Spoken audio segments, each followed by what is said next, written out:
നമ്മുടെ വിശിഷ്ട അതിഥിയായിട്ടുള്ള advocate Jayasuryan sir നമ്മുടെ ചാനലിലേക്ക് സ്വാഗതം സാർ.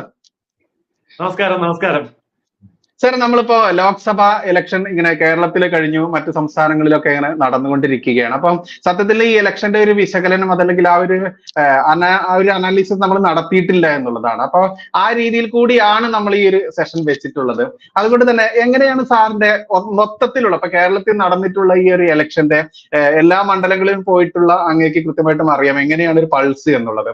അപ്പൊ അത് നമ്മുടെ മാന്യ പ്രേക്ഷകർക്ക് കേൾക്കാൻ ഒരു കൗതുകം ഉണ്ടായിരിക്കും. എങ്ങനെയാണ് സാറിന്റെ ആ ഒരു വ്യൂ വരുന്നത്? ഇത്തവണ ഞാൻ കേരളത്തിലെ 20 ലോക്സഭാ മണ്ഡലത്തിലും നേരിട്ട് പോയിരുന്നു.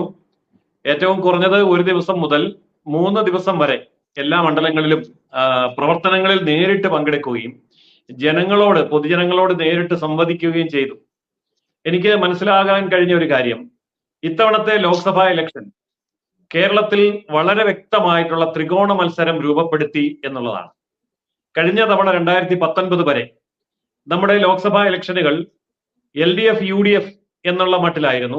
അവിടെ 3ാം സ്ഥാനത്ത് BJP അഥവാ NDA കാഴ്ചക്കാരെ പോലെ നിൽക്കുന്ന ഒരവസ്ഥയാണ് ഉണ്ടായിരുന്നത്. പക്ഷെ ഇത്തവണ അതല്ല. ഇത്തവണ ജനസാമാന്യത്തിന്റെ മനസ്സിൽ, അതായത് സാധാരണക്കാരായ പൊതുജനങ്ങളുടെ മനസ്സിലും അതുപോലെ രാഷ്ട്രീയ പണ്ഡിതന്മാരുടെ മനസ്സിലും മാധ്യമ പ്രവർത്തകരുടെ മനസ്സിലും അതുപോലെ രാഷ്ട്രീയ വിദ്യാർത്ഥികളും എല്ലാവരും ഒരേപോലെ അനുഭവിച്ച ഒരു കാര്യം, ശക്തമായ ത്രികോണ മത്സരം കേരളത്തിൽ ഏതാണ്ട് എല്ലാ മണ്ഡലങ്ങളിലും രൂപപ്പെട്ടു എന്നുള്ളതാണ്. അതായത് പൊന്നാനി, മലപ്പുറം അടക്കമുള്ള മണ്ഡലങ്ങളിൽ ഒരു ത്രികോണ മത്സര പ്രതീതി ഇവിടെ ജനിപ്പിച്ചു കഴിഞ്ഞിരിക്കുന്നു എന്നുള്ളതാണ്. അത് ഇപ്പോഴത്തെ വിശകലനം ഇന്നലെ BJPയുടെ ഇലക്ഷൻസ് മാനേജ്മെന്റ് കമ്മിറ്റിയുടെ സംസ്ഥാന യോഗം തിരുവനന്തപുരത്ത് കൂടുകയുണ്ടായി. ഞാനും അതിലുണ്ടായിരുന്നു.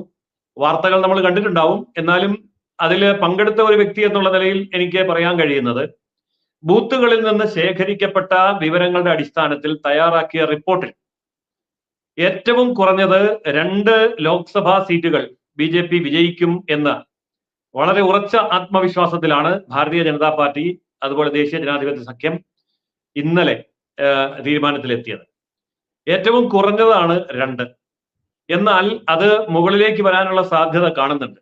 അതായത് ഏറ്റവും കുറഞ്ഞതെന്ന് പറയുമ്പോൾ തിരുവനന്തപുരം, തൃശൂർ 2 ലോക്സഭാ മണ്ഡലങ്ങൾ NDA ജയിക്കും.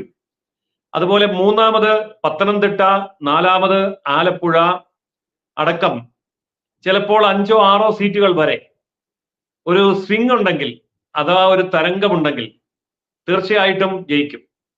തിരുവിതാംകൂർ ഭാഗത്താണ് അതിനുള്ള ഏറ്റവും വലിയ സാധ്യത കാണുന്നത്.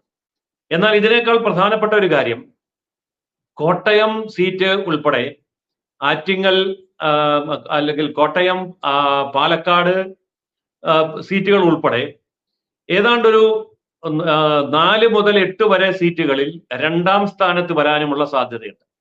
അപ്പൊ ജയിക്കുന്ന സീറ്റുകൾക്ക് പുറമെ 4 മുതൽ 8 വരെ സീറ്റുകളിൽ 2ാം സ്ഥാനത്ത് വരിക എന്ന് പറയുമ്പോൾ കേരളത്തിലെ പകുതിയിലധികം സീറ്റുകളിൽ 1ാം സ്ഥാനത്തും 2ാം സ്ഥാനത്തും വരുന്ന മുന്നണി അത് തീർച്ചയായിട്ടും ദേശീയ ജനാധിപത്യ സഖ്യം NDA ആയിരിക്കും. എന്ന് പറയുമ്പോൾ അതിൽ നിന്ന് വരുന്ന ഒരു കാര്യം, ഒന്നുകിൽ LDF അല്ലെങ്കിൽ UDF കേരളത്തിൽ പകുതിയിലധികം സീറ്റുകളിൽ 3ാം സ്ഥാനത്ത് പോകും എന്നുള്ളതാണ്. LDFോ അല്ലെങ്കിൽ UDFോ കേരളത്തിലെ പകുതിയിലധികം സീറ്റുകളിൽ 3ാം സ്ഥാനത്തേക്ക് പോകുക എന്ന് പറഞ്ഞാൽ കേരളത്തിലെ ഏറ്റവും വലിയ 2ാമത്തെ കക്ഷിയും 2ാമത്തെ മുന്നണിയും എന്ന നിലയിൽ BJPയും NDAയും കേരളത്തിൽ സ്ഥാനമുറപ്പിക്കുന്ന ഒരു തെരഞ്ഞെടുപ്പാണ് ഇത് എന്നുള്ളതാണ്. അത് കൃത്യമായി നമുക്ക് മനസ്സിലാകണമെങ്കിൽ ജൂൺ മാസം 4ാം തീയതി വരെ നമ്മൾ വെയിറ്റ് ചെയ്യണം എന്ന് മാത്രമേ ഉള്ളൂ. ഇലക്ഷന്റെ കണക്കുകൂട്ടലുകളിൽ ഇപ്പോൾ പുറത്തു വന്നിരിക്കുന്ന LDFന്റെ UDFന്റെ ഒക്കെ പ്രതികരണങ്ങൾ പരിശോധിച്ചാൽ കോട്ടയം മണ്ഡലത്തിൽ കഴിഞ്ഞ തവണ 1 ലക്ഷത്തിലേറെ വോട്ടുകൾക്ക് വിജയിച്ച തോമസ് ചാഴിക്കാടന്റെ ഇപ്പോഴത്തെ കണക്കുകൂട്ടൽ 10,000-ൽ താഴെ വോട്ടുകൾക്ക് വിജയിക്കും എന്നാണ്. ഈ 10,000-ൽ താഴെ വോട്ടുകൾക്ക് ഞങ്ങൾ വിജയിക്കും എന്ന് പറഞ്ഞാൽ അതൊരു പരാജയം സമ്മതിച്ചതിന് തുല്യമാണ്. അതിനാണല്ലോ 10,000-ൽ താഴെ നിർത്തിയിരിക്കുന്നത്. അതുപോലെ തൃശ്ശൂര് സുരേഷ് ഗോപിയെ പിടിച്ചു കെട്ടാൻ വേണ്ടി വന്ന മുരളീധരൻ ഇത്തവണ പറയും മുൻകൂർ ജാമ്യം എടുത്തു കഴിഞ്ഞു, ഞാൻ തോറ്റാൽ അതിന്റെ കാരണങ്ങൾ ഇന്നതൊക്കെ ആയിരിക്കും എന്നത്. ഞാൻ ജയിച്ചാൽ എന്ന് അദ്ദേഹം പറയുന്നില്ല, ഞാൻ തോറ്റാൽ അതിന്റെ കാരണങ്ങൾ ഇന്നതായിരിക്കും എന്ന് പറയുന്നുണ്ട്. അപ്പോൾ തൃശ്ശൂരിന്റെ കാര്യത്തിൽ സംശയമില്ല. പിന്നെ തിരുവനന്തപുരത്തിന്റെ കാര്യം വളരെ വ്യക്തമാണ്. ഏതായാലും കേരളത്തിന്റെ രാഷ്ട്രീയം ഒരു ഭാഗത്ത് ദേശീയ ജനാധിപത്യ സഖ്യം, മറുഭാഗത്ത് ആര് വേണമെന്നുള്ളത് അവർ തമ്മിൽ തീരുമാനിച്ചോട്ടെ എന്നുള്ള മട്ടിലായി. അടുത്ത ലോക്സഭാ ഇലക്ഷൻ അല്ല, അടുത്ത പഞ്ചായത്ത് ഇലക്ഷനും അടുത്ത നിയമസഭാ ഇലക്ഷനും ഇനി വരാൻ പോകുന്ന എല്ലാ ഇലക്ഷനുകളിലും കേരള രാഷ്ട്രീയം ദേശീയ ജനാധിപത്യ സഖ്യത്തിന്റെ മുന്നിൽ അല്ലെങ്കിൽ അതിന്റെ ചുറ്റും കറങ്ങുന്ന ഒരു കാഴ്ചയായിരിക്കും നമ്മൾ കാണുക. ദേശീയ രാഷ്ട്രീയത്തിലെ നെടുന്തൂണായി എങ്ങനെയാണോ BJP മാറിയത്, അതുപോലെ കേരള രാഷ്ട്രീയത്തിന്റെ അച്ചുതണ്ടായി BJPയും ദേശീയ ജനാധിപത്യ സഖ്യവും മാറുന്ന റിസൾട്ട് ആയിരിക്കും ജൂൺ മാസം 4-ാം തീയതി പുറത്തു വരിക. അതിന് നമ്മുടെ ഇടയിലുണ്ടായ വലിയ ചില കാരണങ്ങൾ ഉണ്ട്. ഒന്ന്, ഹൈന്ദവ സംഘടനകളില് എക്കാലവും ചാഞ്ചാട്ടം കാണിച്ചിരുന്ന SNDP NSS സംഘടനകൾ ഇത്തവണ വ്യക്തമായിട്ടുള്ള നിലപാട് സ്വീകരിച്ചു എന്നുള്ളതാണ്. അതുപോലെ തന്നെ ക്രൈസ്തവ സഭകൾക്കിടയില് ലത്തീൻ കത്തോലിക്ക സമുദായം അടക്കമുള്ള വിവിധ അവിടെ ഈ കത്തോലിക്കരുടെ അല്ല ക്രൈസ്തവരുടെ ഇടയിൽ ജാതി സമുദായം എന്നൊക്കെ പറയുന്നതിന് പകരം അവരുപയോഗിക്കുന്ന വാക്ക് സഭ എന്നാണ്. സത്യത്തിൽ അത് സമുദായമാണ് അല്ലെങ്കിൽ ജാതിയാണ്, എങ്കിലും അതിന് സഭ എന്നാ പറയുന്നത്. അപ്പൊ നമുക്ക് സഭ എന്ന് തന്നെ പറഞ്ഞാൽ കേരളത്തിലെ ഒട്ടുമിക്കവാറും സഭകൾ ഇത്തവണ BJPയെ സഹായിക്കുകയോ അല്ലെങ്കിൽ എതിർക്കാതിരിക്കുകയോ ചെയ്യുന്ന ഒരു നിലപാടിലേക്ക് മാറിക്കഴിഞ്ഞു. വടക്കുകിഴക്കൻ സംസ്ഥാനങ്ങളിലെ ക്രിസ്ത്യൻ ഭൂരിപക്ഷമുള്ള 5 സംസ്ഥാനങ്ങളിലും ക്രിസ്ത്യാനികൾക്ക് 40% സ്വാധീനമുള്ള ഗോവയും അടക്കം 6 സംസ്ഥാനങ്ങൾ, ക്രൈസ്തവർക്ക് നിർണായക രാഷ്ട്രീയ സ്വാധീനമുള്ള 6 സംസ്ഥാനങ്ങൾ BJPയെ അധികാരത്തിൽ എത്തിച്ചു കഴിഞ്ഞ സാഹചര്യത്തിൽ കേരളത്തിലെ ക്രൈസ്തവരും BJPയോടൊപ്പം നിൽക്കാൻ ഒരുങ്ങുന്ന ഒരു തെരഞ്ഞെടുപ്പാണ് ഇത്തവണ. അനിൽ ആന്റണിയുടെ വിജയം അല്ലെങ്കിൽ അനിൽ ആന്റണി വിജയത്തിന് തൊട്ടടുത്ത് വരെ എത്തുമ്പോൾ നമുക്ക് ഈ കാര്യം മനസ്സിലാവും. അതായത് ക്രൈസ്തവ സമൂഹം കേരളത്തിൽ BJPയിലേക്ക് അടുക്കുന്നു എന്നും BJPക്ക് പരസ്യമായും അല്ലെങ്കിൽ നിഷ്പക്ഷമായും പരോക്ഷമായും ഒക്കെ പിന്തുണ നൽകുന്ന ഒരു കാഴ്ച നമുക്ക് കാണാൻ കഴിയും.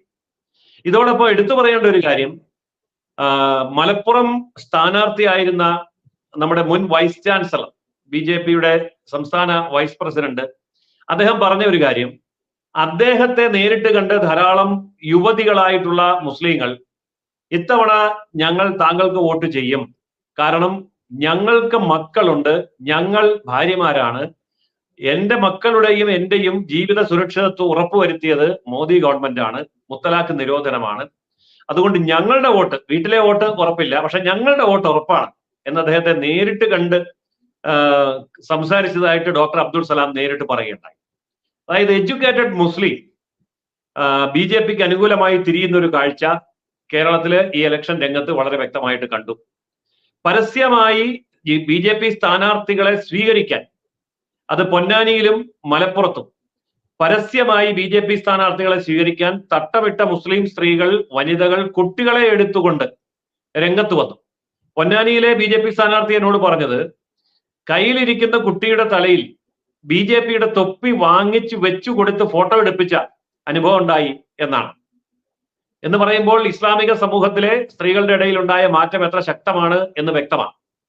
അതായത് കേരളത്തിലെ എഡ്യൂക്കേറ്റഡ് ആയിട്ടുള്ള യുവതികളായിട്ടുള്ള യുവാക്കളായിട്ടുള്ള ഒരു വിഭാഗം ആൾക്കാർ മുസ്ലിം സമൂഹത്തിൽ നിന്ന് BJPക്ക് അനുകൂലമായി തിരിഞ്ഞിരിക്കുന്നു. സഭാ നേതാക്കന്മാരടക്കമുള്ള ആൾക്കാർ ക്രൈസ്തവ സമൂഹത്തിൽ നിന്ന് BJPക്ക് അനുകൂലമായി തിരിഞ്ഞിരിക്കുന്നു. NSSും SNDPയും ഒക്കെ സപ്പോർട്ട് ചെയ്യാൻ തയ്യാറായിരിക്കുന്നു. അതുപോലെ തന്നെ പൊലിയർ മഹാസഭ അടക്കം ധാരാളം പട്ടികജാതി പട്ടികവർഗ വിഭാഗങ്ങളും OBC വിഭാഗങ്ങളും BJPക്ക് അനുകൂലമായ നിലപാട് സ്വീകരിച്ചിരിക്കുന്നു. അപ്പോൾ ഒരു ഹിന്ദു പാർട്ടി എന്ന നിലയിലല്ല, ഹിന്ദു ക്രിസ്ത്യൻ മുസ്ലിം എന്ന വ്യത്യാസമില്ലാതെ ഒരു പുരോഗമനാത്മക ജനാധിപത്യ സംവിധാനത്തിൽ കേരളത്തെ ഇനി നയിക്കാൻ BJPക്ക് സമയമായിരിക്കുന്നു എന്ന് വ്യക്തമാകുന്ന തരത്തിലുള്ള പ്രതികരണം കേരളത്തിന്റെ പൊതുസമൂഹത്തിലെ 20 ലോക്സഭാ മണ്ഡലങ്ങളിലും കാണാൻ കഴിഞ്ഞു എന്നുള്ളതാണ് എന്റെ ഇലക്ഷൻ കാല അനുഭവം.